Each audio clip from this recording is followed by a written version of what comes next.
All right, hi. Thanks again for joining us here for Social Hour. This is our first time trying to embed through Twitter, so we're doing this whole thing through a tweet. So thanks very much for joining us. We're going to send this out to our agency here now so they can join us as well. If you have any comments or questions, please go ahead and just click the reply button, and we'll do our best to try to take care of those questions and try to answer as we go. As usual, we have got some kind of preloaded questions here. I'm joined this week by Amy Gasalia, another one of our social media wizards. And we've got Winston here, who is leading our development team here at Symmetry. So thanks very much for joining us. Just to kick things off, I just want to ask maybe, how about Winston? Let's start with you. Can you tell us kind of your title here and how your role has been different from things you've done in the past? I'm the technology manager here, and I'm in charge of the development group. And what's different about this position? Let's see. I've done quite a few different things before. I was a electronics engineer. I was a software engineer. I was a CTO, Chief Technology Officer for a small company before, and I was a senior web developer for e-commerce. And here I'm managing I would just say that overall, this is the company that's a marketing agency, and marketing agency is quite different than other, I would say, other development houses, and quite different than say a production house that do the outsource, let's say, web development, or a let's say an engineering firm, and they have a large number of engineers who do nothing but development work. So we get to talk to, in a sense, we talk to the client. We have more intimate relationship with the client, and especially the client's marketing department, or if they don't have one, very close to their marketing campaigns and strategies. So we tend to have a lot more say on the shaping and contributing to the decision making of what to do to help drive the bottom line and the messaging, the content, versus in more of a production. Generally, those decisions are already being made, and they are on sort of like hands down, like say this is already the decisions being made. This is a campaign we're going to use, but and then the product development decision has been made already. So it's quite a different and quite interesting, and I would say fascinating. That's great. I love doing these every week because I get a chance to even learn more about you guys that I didn't even know. So let's kick it back to Amy. Amy, can you tell us a little bit about what brought you to Symmetry, kind of why you're in social media, and what made you kind of first want to work here? Sure. So what attracted me to Symmetry about working here was the idea of working for a smaller agency, and then also the idea of working with B2B clients. Previously, I'd come from a bigger agency, and I worked on B2C accounts, so B2B, seemed like a good challenge for me. And I also like it here at Symmetry because it's a really collaborative environment. Not only am I running social media programs for our clients, but I'm also involved and get to work with other departments on various projects. So I just I enjoy that, really getting my hands into other projects and working with others makes it interesting for me on a day-to-day basis. And then what do I like about social media? I enjoy social media because it's constantly changing. There's always a new trend to learn. There's always a new platform to master. There's always a new tool to research. So it definitely keeps me on my toes, and it definitely keeps me in the know. So that's really what I enjoy about it. That's great. Thanks, Amy. So let's kick it back to Winston there for a second and kind of give you your platform again. So a lot of things we talk about here is like how we can do better for our clients and how we can tackle new challenges and even be ready for challenges that we haven't foreseen yet, that we're trying to kind of future-proof some of our solutions. So can you tell us just one of the challenges you've had before, Winston? Something that you've kind of solved for the client that was kind of something you're a little bit proud of that was a unique challenge? Sure. One of the things that I have done in the past, by the way, I lost video, so I don't know. I think you're okay. That'll do it on our end, but I think it should be okay for the audience. Oh, okay. Yeah, one of the challenge that I had before was, I mean, I was just going to make a joke a little bit. You mean besides managing customer expectations? But there's a lot of technical challenges throughout my career, and one of the proud moment was that for a electronic cigarette company that they wanted to essentially migrate from a to a more modern platform, and then they have a limited budget and limited time, and I was able to help them to help shape their e-commerce workflow to migrate to a software platform called Magento with close to quite a few hundreds of thousands of transactions history from a different platform, and quite a few, I don't want to give out the exact numbers, but quite a few of existing customers. And this website has about 1,000 products, and then each product can have like a bundles and packages. It's quite a few of the combinations, and then they're also constantly running promotions. So they have challenging, let's say, like promotional tracking, and they also wanted to do marketing automation. They have to, so it's quite interesting. And then suffice to say that it was done in time and within budget, but with the last couple of weeks, it's just, it was crazy because I didn't get much sleep. I ended up singing at the launch of the website. Hello. Hello. Yeah, you're good. I'm good. Okay. So All right. yeah, it was that was it. Sorry. Okay, that's all right. Thanks very much, Winton. So we actually do have another question from the audience here. Veronica has sent in something, and thank you for the retweet, Veronica. She's got a question here for Amy, a great social media question. It says, should a company investing in social media have a presence on all the popular social media networks? I've heard this one come up a lot, and I think it's a really great conversation. So Amy, can you answer that for us? Sure. That's actually a great question, Veronica. Thanks for asking. Honestly, it really just depends on the industry that company is involved in. And, you know, to have a presence on all social media platforms isn't necessarily, you know, isn't necessary, I want to say.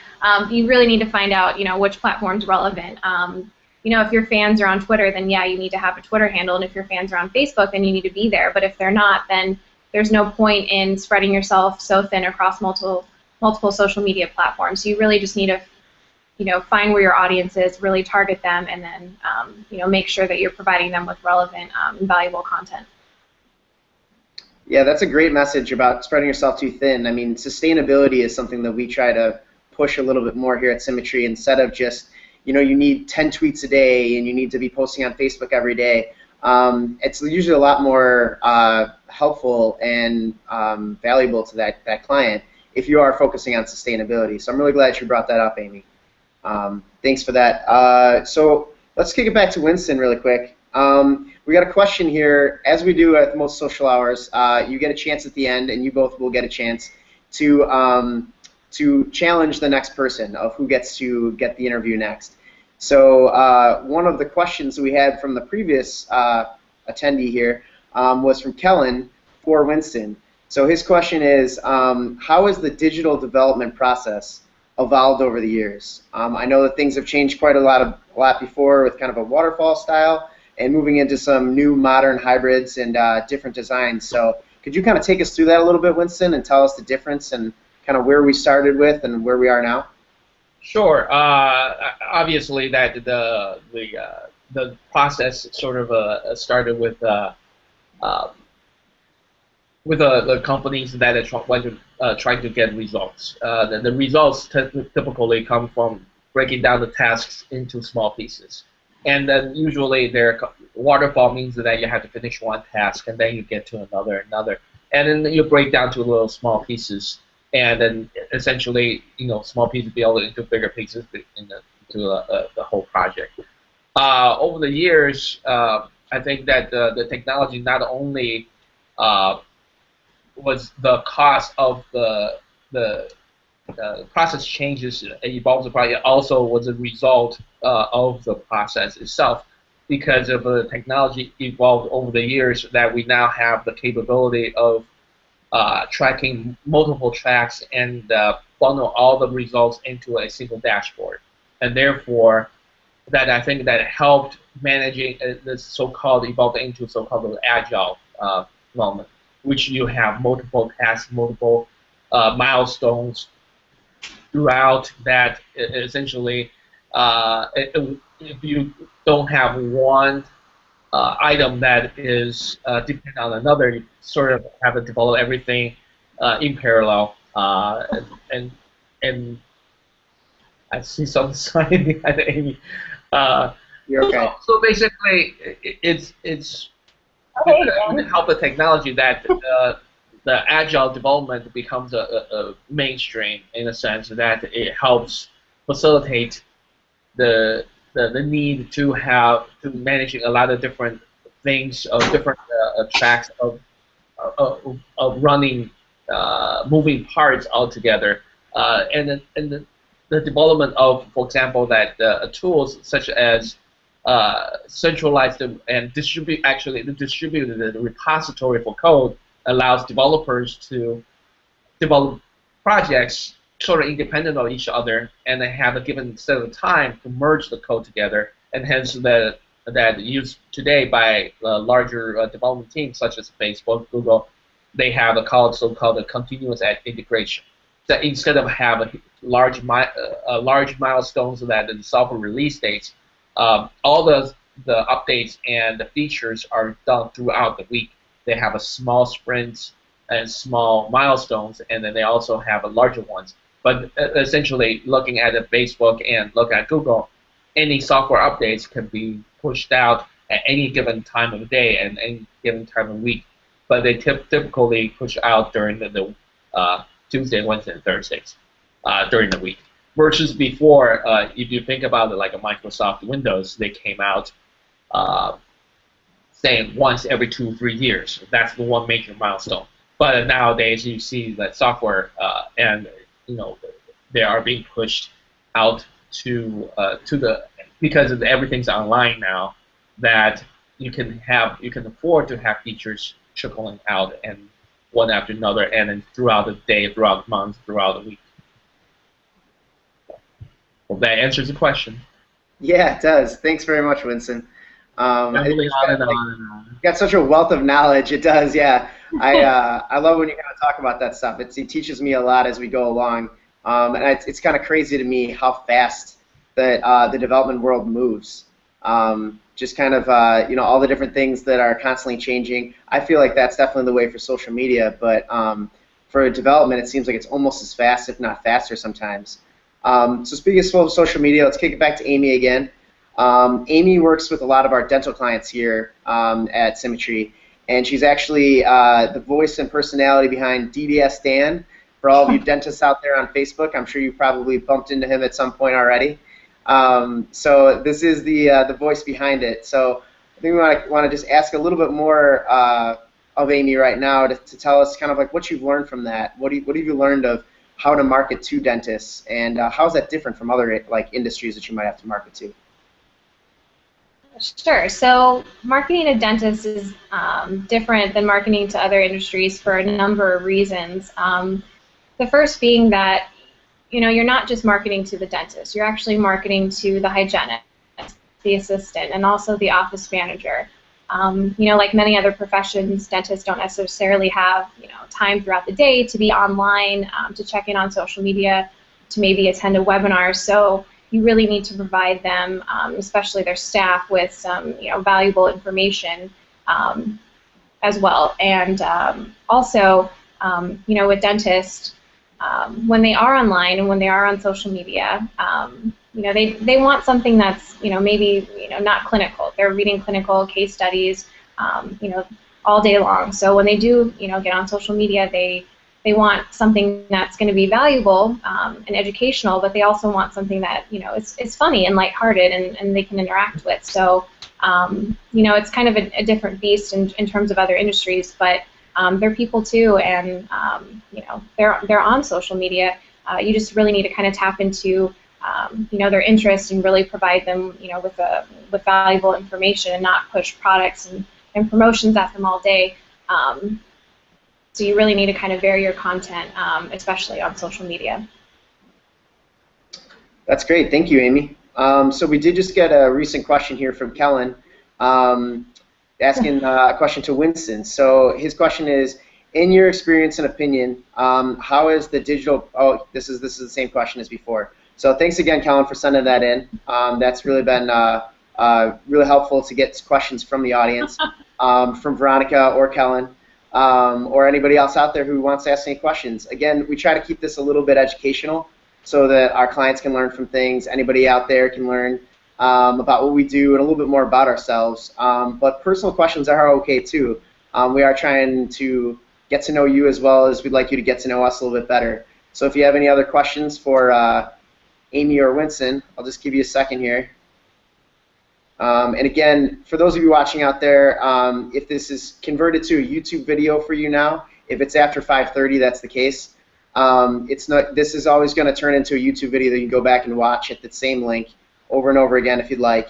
And go ahead and leave more comments. We'll try to reply to you. It just won't be able to be in the real-time video. So we will try to go and hit you back with a regular reply through Twitter here. We're going to continue to try to expand into new platforms. This is kind of new for us with this Google Hangouts.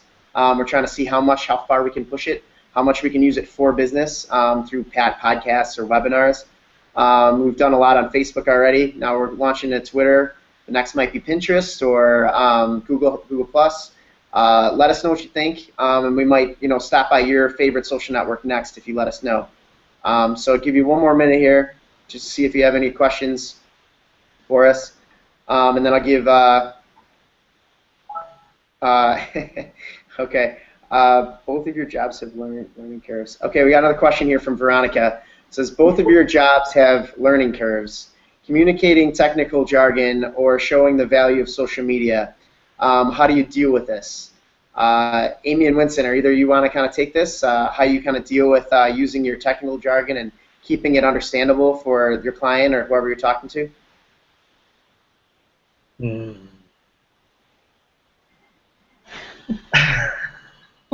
just have to be patient and explain it very, very slowly. Right. Thanks. How about you, Amy? Yeah, I think that makes more sense for Winston, but I think just providing real-world examples and just talking through, just kind of describing what, what the term is and kind of talking through it with them, and also showing how it applies to the account and kind of what we're doing in the social media space. I think that always helps the client understand a little bit better. Okay, thanks very much. I was joking, of course, but that kind of brings us to a close here. So I'll give you guys just one chance now as your reward for being my victims this week. I'll give you both a chance to kind of call out the next person. I know we haven't had any of our upper management jump on one of these just yet, so that could be good. Or if there's anybody else that you think would be a good match. So Amy, how about we start with you? Let's see here. How about Megan King? All right, that's good. Yeah, we were supposed to have Megan King on this week, so thanks very much, Amy, for calling her out, and we'll give you a chance to think up a good question for her as well. Winston, who do you think? Who are you gonna call out? I call Mark. Nice. All right, Mark is the head of our design team and our creative director here at Symmetry, so I think that'll be a good matchup. Got a couple designers, and we'll see what they can make of this. All right, thanks very much. So I'll give Amy another chance to just kind of give a send-off, a few last words. Anything you have to say here, Amy? Happy Friday. Good last words. How about you, Winston? Any sign off? Nah. No. Okay. Well, there you have it. Winston and his brevity. Brilliant. Thank you very much, both of you, for joining me. Thank you, all of you out there in the Twitter sphere. And please do let us know what platforms you want us to check out next, and we'll definitely try to keep this thing moving and keep it interesting for you. Thanks very much, and that's all.